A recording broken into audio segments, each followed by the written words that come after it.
number 1 din sa Eastern Samar, Northern Samar, Samar and Leyte. Ganoon din po dito sa may Biliran at pati na rin sa may Southern Leyte.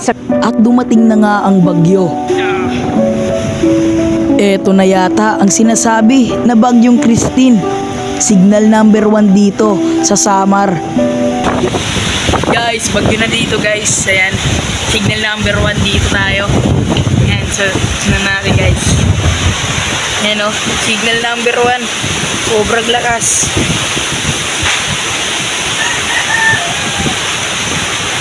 Pagtingin ko dito sa baba ay ito ang nakita ko. Ayan. You know? Ayan, dito yung guys, matulog. Tumutulo ang ulan sa kisame.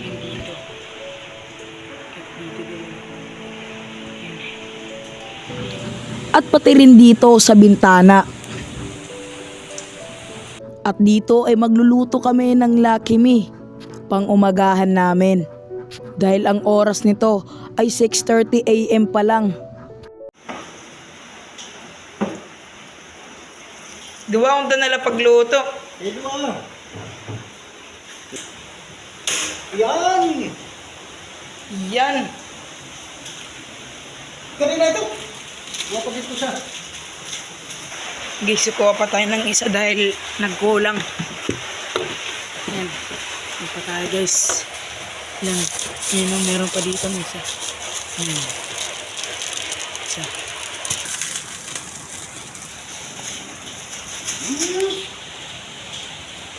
Yan ang water. Water. Mayroon na water. Standard ang kulang. Guys, kuha tayo ng itlog. Lalagyan natin sa Lucky Me. Yan. Dahil sa bagyo ngayon. Yan, dami na nagtutulog guys.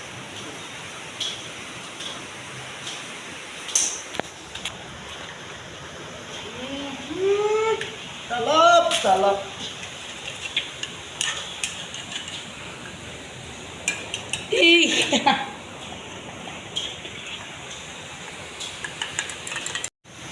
Guys, apaw na guys.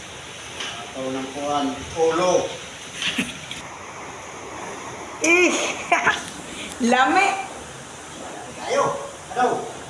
Ilalagay Sige na. natin to. Ilagay na natin yan.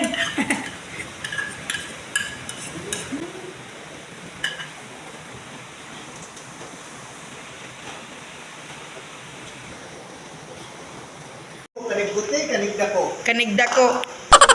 Yan ang laman. Sigupin. Guys, ninyo. Na, mabuti. Sa mala.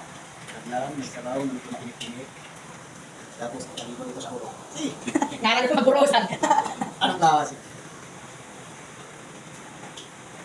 Guys, yung solar. Yan guys, natanggal. Yan, so dapat meron siyang ganyan. Yan o. Yung panel. Yan, dapat meron yan o. Nagigiwang-gewang na guys. At dito yung, ayan, yung yero. Yung yero natanggal na din. Ayan o, nagigiwang-gewang yung panel ng solar. Ayan, yung isa natanggal na o. Tingnan nyo naman, nakasabit. Ayan. So, yung wire na lang yung nasasabitan niya. Yan guys. So, yan yung kalagayan dito. Signal number 1 pa lang dito, pero ganito na yung kalagayan.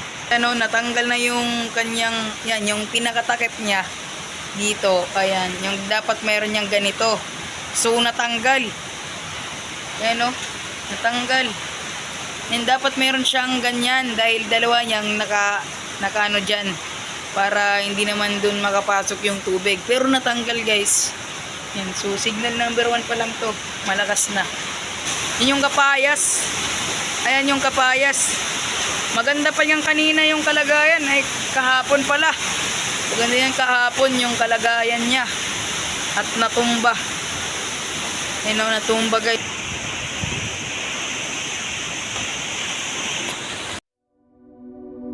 Galipas ng bagyo ay wala kang makikitang mga bangka. At dito ay marami ang basura. Ngayon ay wala na. At natumba din ang mga bato. dahil sa lakas ng hangin at dahil din sa lakas ng alon. At sa kanan natumba din ang mga bato.